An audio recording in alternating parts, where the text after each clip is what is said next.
One of the biggest things that's overlooked, especially in Western society today, is this thing called calmness, and in particular, peace as well. I think we have such hectic lives that we have undervalued peace and calmness, and a lot of times we don't even know what that feels like anymore. And I can tell you that having peace and calmness, in particular calmness, is a very important part of my life, especially since I've aged over the years. And that's a key concept. It's a core element to recovering for business professionals, whether you're a CEO, you're an executive, you're an entrepreneur. Having parts of your life or times of your life when things are calm is actually very, very important because it leads to recovery and it slows you down from actually burning out. But more importantly, when you have calm periods of your life, you can actually reflect and have more fulfillment in life ultimately. So, does more calmness lead to more fulfillment? From our research and from our experience, yes, absolutely. So, if someone is living a completely hectic life that's filled with a lot of uncertainty and not very much peace at all, they don't have the time to reflect. They're go, go, go. They're super busy. I've been there too. And what ends up happening is we think that's the norm and we forget about this calmness. And a lot of times people say, "Hey, pretty well, how do I reduce my stress? How do I be more calm? Like, can I meditate for 10 minutes a day and will that help me?" Yes, it will help you, but having a calm life requires a habit, a routine, a lifestyle of calmness. Your calmness doesn't come from 10 minutes of meditation. It comes from the lifestyle that you've created. So, a lot of busy entrepreneurs and busy professionals who are creating this hectic lifestyle and are trying to balance it by 10 minutes of mindfulness or meditation, it doesn't work. It doesn't work that way. Just think of it from this perspective. Think about eating 20 hamburgers a day and then having a salad for dinner and thinking that the salad is going to offset all the burgers. That's not how it works. You should be healthy, eating healthy throughout the day and balancing. That's why calmness is very important. But then we get into this question about how do we actually have a more calm life? Like, where does that actually come from? Is it just being in a constant state of Zen? Is it about pushing out the external world and not caring about things? And I'm going to talk about it from a very practical perspective because there's two elements that we like to focus on. Actually, there's three. There's a psychological element, there's a science element, which includes a very practical stuff, and then there's a philosophical element. So I will bring in some of the philosophical elements, but I want to keep it more practical because when you keep it practical, you can actually act. You can actually do things to change your behavior rather than just thinking that it's some kind of concept here. So let's talk about calmness. Calmness is an internal state. That's essentially what it is. And calmness can be impacted and affected by your external world. Absolutely, it can be. But the more you learn to keep your inner state at a calm level, the easier it is to deal with those external circumstances. So, calmness is a reflection of your inner state, not your external world. It's influenced by your external world, but you can have direct control over your inner state and that level of calmness. And that comes from practice. Now, there are some prerequisites to having a calm life.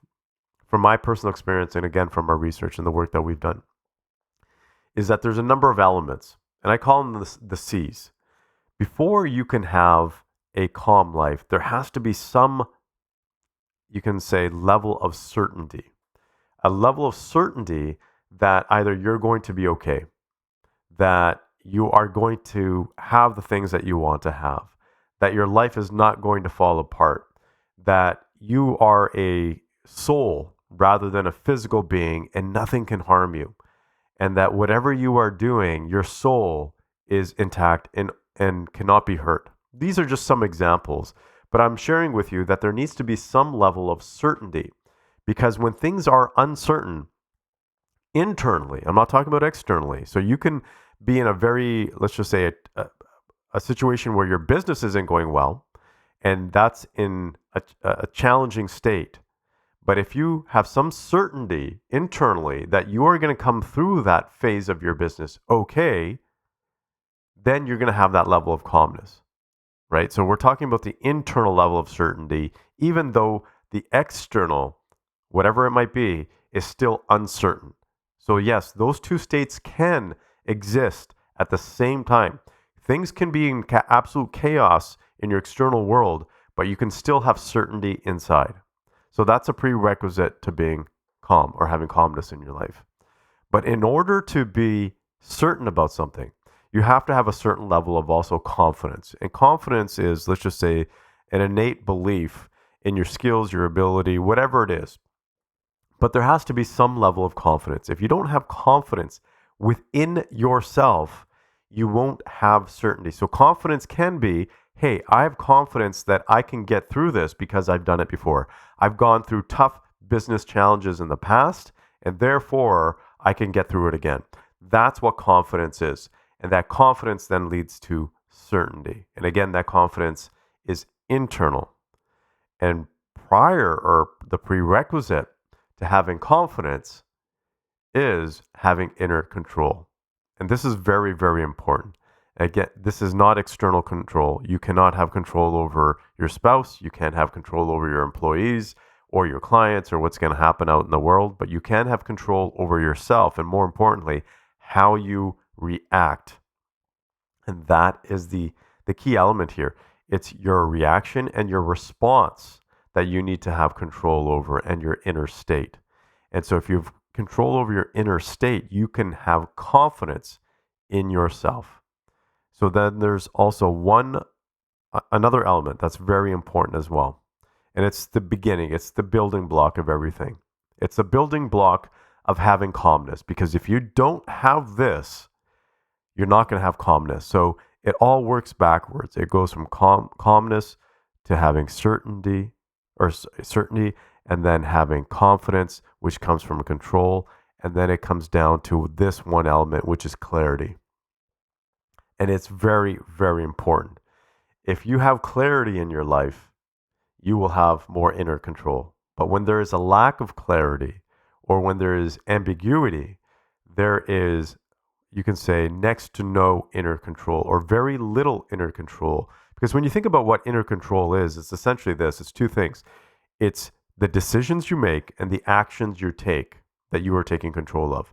And it's hard to make decisions and take action if you are not clear about what you are trying to achieve. And that's why clarity is very, very important.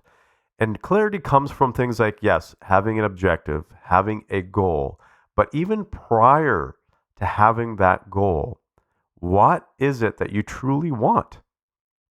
Because I see a lot of people creating goals that they're not even excited about, that they're not happy about, they don't have the emotion behind it. And so they're empty goals. And that doesn't create clarity. That creates more confusion.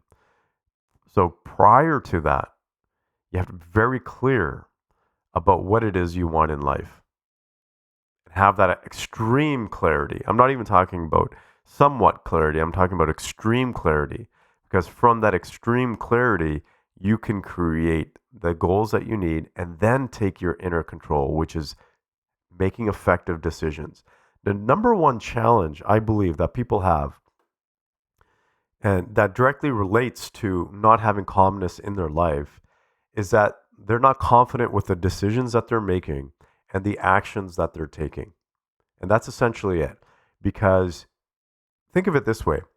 If things are not going right in your life, in your external world, yet you are making decisions that you believe are effective and taking action that you believe is effective towards the thing you are absolutely clear about, you will have a level of calmness because you are still on that path.